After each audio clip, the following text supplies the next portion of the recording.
Welcome, trendy people. This is Spring Trends on Western Spring Television, and we are here to bring you what is trending all across social media. What is trending, who is trending, why they are trending, and reactions by people on social media. My name is Evelyn Ohiola, and have with me today Femi Ojo. Hello, Evelyn. Hi. How do you do? How do you do? Yeah. All right, I'm doing so great, and I'm sure that our viewers also are doing excellently well. Right. Let's move on to the stories now, shall we? The very first story for today is what is happening in Delta State. Ughelli South, to be precise. The killings that happened, killings of soldiers that happened in that community, Okwama community, and we have the Nigerian Army, make a press release, and also the faces and identities of the soldiers that were killed have been released. But then there is this particular press release by the Nigerian Army saying the resort to propaganda by Okwama community in the face of gruesome murder of troops on peace mission is callous and totally condemnable. And I'll just read part of that particular press release. It says that these were troops committed to peace and security of lives and property of citizens and non-citizens alike in the Niger Delta region, murdered in cold blood by an armed youth gang of Okwama community in the most gruesome, heartless, and cruel manner, and went ahead to sacrilegiously debase their remains by ripping out their hearts by the very people they were there to protect. Regrettably, the community is complicit in this dastardly act, as resorted to media propaganda and shenanigans rather than engage in a positive effort to fish out the perpetrators of this heinous crime. This again is a clear indication that the murder of, those soldiers was, done. But then the army is accusing the community of propaganda, saying the community is actually complicit in that particular sad incident. Earlier on, Femi was talking about the side to the story from the Okwama community, saying it was not an ambush like the army has painted it to be, that the story given by the army is really not what happened or what transpired in the community. But then the army has come out to say, the community has resorted to propaganda just to drive them their own story. Let's take reactions on these. IPC Justice says, in this time, it is crucial for the military to remain calm and avoid inflammatory rhetoric. Unnecessary exchange of words can escalate tensions and contribute to instability in the area. Instead, the focus should be on thorough investigation and constructive engagement with the communities affected. It is important to remember that individuals, not entire communities, committed this heinous act. We encourage the military to exercise restraint and refrain from actions that could destroy evidence, such as burning down buildings. While pursuing justice, it is imperative to ensure that innocent members of the community are protected. They are not the enemy, and their safety should be prioritized amidst the ongoing investigations. And really, this is my own take right now. Investigations should be thorough so that the innocent will not bear consequences of what they didn't do. At Wede Pot says, why were you carrying out the role of the police? Why is the military carrying out a peacekeeping mission on home soil when there was no terrorism or war in the said community? Something definitely does not add up. And Field Marshal says, that's General Oluchi on X, says, there's bitterness and bias in your statement, and it is worrisome.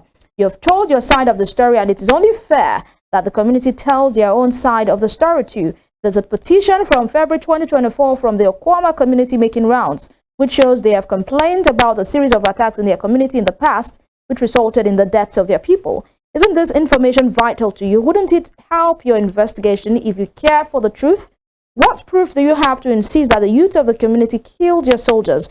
What are their names? Why not work with the community to fish out the killers instead of attacking them in the media? Femi, your thoughts? I think I agree 99%, 99 plus 1%, making 100. That first tweet. This is not, I'm not sure we should, when I mean we as a nation, the institution, the Nigerian Army, the Okwama community, should resort to PR war, media war. No, I'm not sure, because we are saying an investigation will be conducted. The Defense Headquarters has said that. The presidency has said that. And now the Nigerian Army is putting out this statement. It's like you're already messing up with the investigation. Yeah, so that we don't appear insensitive. It is bad. The barbaric act, the way they were attacked, the way they were killed, and the body mutilated is something that is provocative. Really, like, what message are you sending? You know, but then I think it's only natural, even in investigation, that the Okwama community will say the outside of the story as well. Now, when you demonize, I think if you can go back to that tweet from the Nigerian Army, if you demonize the entire community to say the communities in Ughelli South and Domadi local government of Delta State respectively is not only despicable but should be unreservedly condemned by whole. And so, you know, some of these things that are written here, we understand it's a bad time, it's quite a sober time, it's quite a very difficult and tough time with the Nigerian Army, but I think they should tone down in these PR and media releases they are doing at this time, so that it doesn't appear like they already have a premeditated conclusion about this. And irrespective of any investigation, they just know what they think they know, and they are going to go ahead with what they think they want to go ahead with. So that's why I say I don't want to appear insensitive, but the PR war should go down. This is time for investigation to be done, and done very quickly. Somebody has mentioned the NSA. Okay, let the NSA take charge of these, you know, matter, and show the people, let them be transparent. Whoever is involved in the matter, you know, should face the full wrath of the law. But I think these media bans and war should really tone down so that it doesn't affect the outcome of this investigation, so that it won't look like you are working the question to the answer. I mean, the answer to the question. All right, thank you so much, Femi. We'll move on to our next story for today. And days after there was an attack in Kaduna State, now we have another local government. It actually happened in Chikun local government earlier. 287 pupils and teachers were kidnapped, abducted, and at Kajuru local government, you know, on Sunday, another 87 residents were kidnapped there. Kajuru area of Kaduna State, 87 women and children abducted in fresh attack. Let's see the reactions of Nigerians to this particular situation. Okay, James says, what is really going on in Nigeria? This is really, really terrible. And Sunny Angel says, while that was going on at the Defense Info, NG and HQ Nigerian Army were busy on a reprisal mission in Delta State, which to some extent is most important. Kidnappings can continue while we address matter of urgent concern. After all, the kidnappers would end up in a terrain difficult to penetrate. And yes, perhaps this week won't run out without more of such unfortunate stories. We hope we do not, you know, get to hear more of such unfortunate stories. But this is Sonny Angel being sarcastic at this time. You know, let's just move on. Efe Awabo says, Abba, make them just carry the Kaduna now. Okay, we do not want that. It says the terror, the terror doesn't meet any form of resistance. Government also isn't doing anything. He said that in Pidgin. It says, may God Almighty help those who have been forcefully taken away. Those awaiting being taken away. May God Almighty help Kaduna people. All right, some kind of so much mix up there. But Femi, it's really, really not a sweet situation. It's not palatable at all. The last two tweets are warped in some high form of sarcasm, by the way. It is, especially the last one that said, may God bring back, rescue those that have been abducted and those on the waiting line. You don't know who may be on the waiting line, but that's the truth. It might not really be a waiting line, but you don't know if a particular stage was attacked just a few days ago, a week or thereabout. And then we have what we have on Sunday now. It's a very difficult time. And I think it's an assault, an affront on the Nigerian state. These persons, that's my own take, that they just feel, what can you do? We can always come and do whatever I want to do.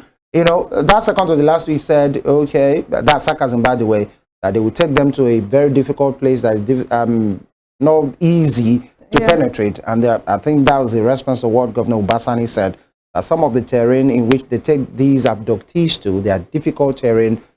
But why not prevent in the first place instead of trying to recover? But is there any place too difficult for the Nigerian army to penetrate, for our security agents to penetrate? Maybe for the conventional type of war or kind But then of taken right into holes or on the mountain top? or into Pluto and Mars. That's what that person is talking about, to say, okay, yeah, small time now, go say they don't carry them, go where they don't know. Or one place that's very difficult to penetrate. What the person is saying is, that's an excuse, by the way. It might be, you know, it's not every part of Nigeria that you have on the lowland. Let's say there are difficult terrains as well. Swampy, hilly, valley, you know, with gully, you know, many things might be happening there. But that's why, you know, the military are trained in different terrains.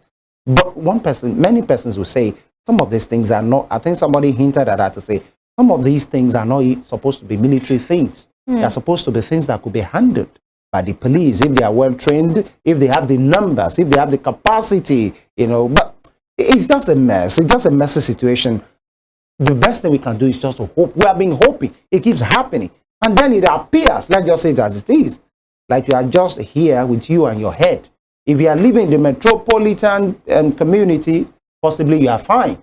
But in some of those interlands, some of those communities, some of those rural areas, and we're talking about the stretch of that northwest, is quite a vast expanse of lands that is not governed. Many of those spaces are not governed. We don't have enough troops to, many persons will say, go and put the armies there, put them in Sambisa. Do you know what it is? Sambisa is a very vast kilometers of land, forest spanning almost 3 states. So we don't have that number. Just so somebody will do something so that we can sleep. That 2 eyes closed, our children can go to school and return. And not just do something, but do something right. Fast. That's just it. All right, on to our next story for today. After that election that brought in back President Vladimir Putin of Russia, the UK have rejected the Russian election results, saying that it's a no-no for them. That election was not an election. It was marred by a whole lot of irregularities, and the United Kingdom has rejected this election results. Muhammad Buhari says, we are hoping, is it the Mr. President that we know? Former president that we know? Obviously not. Obviously not. Russia had elections. United Kingdom rejected the election results. The United Kingdom contest in the elections with all those laughing emojis there. And Comrade Adetoyin Aderibibe says, I am going to be honest with you, in my own humble opinion, without being sentimental, of course, without offending anyone who thinks differently from my point of view, but also by looking into this matter from a distinctive perspective. I would like to say I have nothing to say. Amazing. I mean, with all that combination of grammar, he actually has nothing to say. This person should be sued for wasting our time. Straw Fiery says the UK is in no position to accept or reject an election held in Russia by Russians. For Russians, stop the joke, please. And that's all much of the reaction I can take on that. Femi, your reaction on this? You know what comes to my mind? In that popular movie, Jagun Jagun, the character of Femi Adebayo, I've forgotten his name now. This one that UK is saying that they are rejecting Russia's election. That's the part in which that character will say, you are Titani, you and who? Like say I call you in the first place. Wait, you think I'm you think I'm in Niger and Angola and Nigeria that you can't, you know, due respect now. You know the way we hold the opinion of the West. Of this West. Now for Putin, it doesn't. That's why the the way the Putin will even look at that and say, who are they?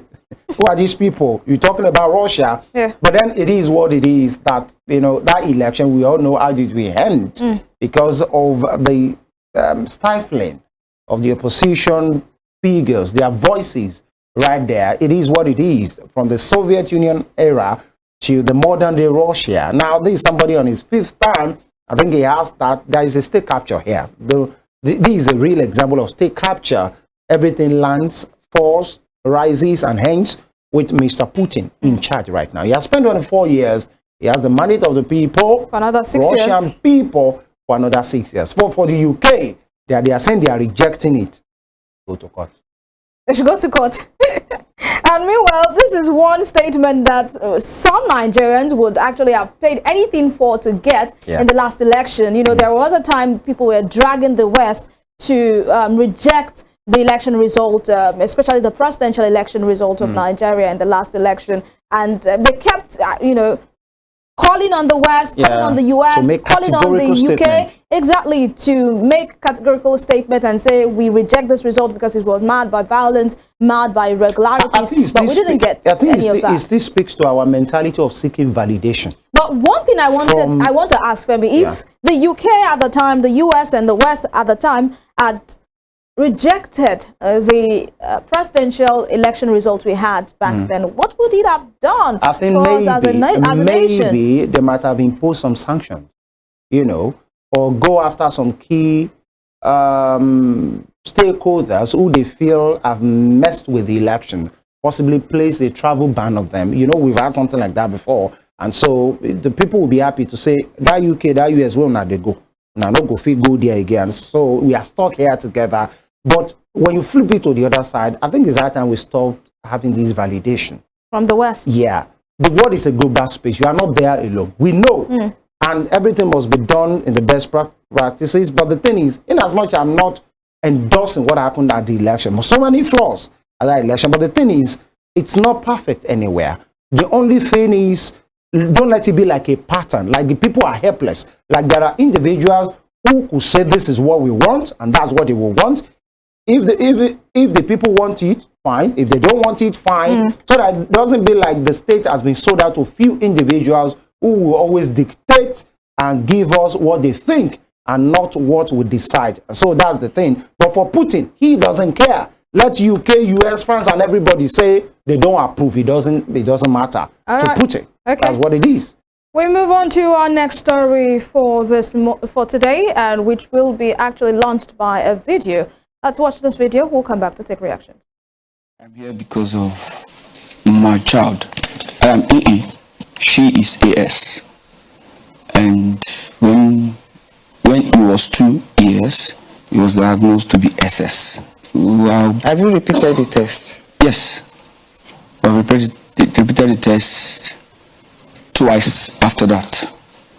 And we repeated our own test too, to be sure that maybe before the marriage, the test we did was wrong. So we repeated our own test too. It was still AA, AS.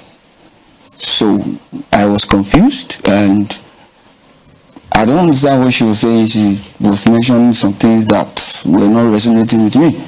So I kept on living like that until sometimes in March or April, I decided that this is going out of hand. So I said I was going for DNA test. Do you have anything to say to that? All what they said is true, but when we first had the test, when we were first diagnosed, why can't he tell me that we should go for DNA? And meanwhile, he didn't even come out straight that he wants to do DNA test. He started behaving. Can I have the DNA result, please? Yes, Your Honor. Okay. Thank you. Welcome. DNA Diagnostic Center. Test results certificate of analysis. Paternity, maternity, forensic test results. Name of the child, Terioluwa Fowokunmi Moses. The probability of paternity is 0%. DNA analysis is negative. Stephen Ope Moses is not the biological father of Terioluwa Fowokunmi Moses. Do you know the father of the child? All right, that particular moment is one moment that any father would not want to be in.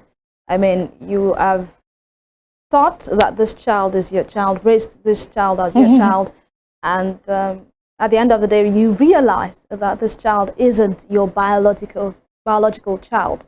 But then, let's just take reactions before we give our own takes here.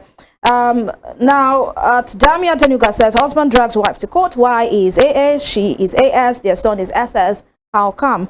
And Joan says, far from DNA, fathers and immediate family members should be allowed in hospital to help watch over the newborns.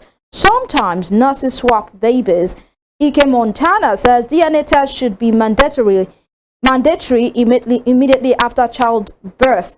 And Osia Sogo David says, if is AA, the wife is AS, the child is SS, then the chance of him fathering the child is 0%.